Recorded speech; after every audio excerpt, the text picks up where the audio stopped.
Un désastre de plus en Méditerranée. Cette fois, le bilan humain serait sans précédent.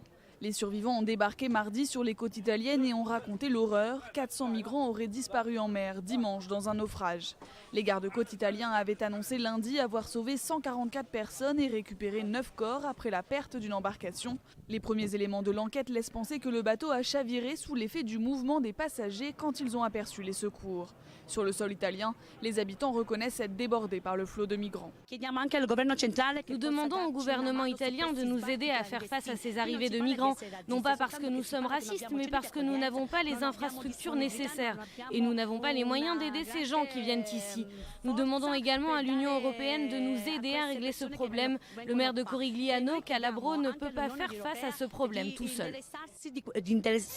Depuis ce week-end et l'amélioration des conditions météorologiques, les passages entre la Libye ou la Tunisie et les côtes italiennes se multiplient. Le week-end a été très chargé puisque les gardes-côtes auraient porté secours à 42 bateaux chargés au total de plus de 6500 migrants.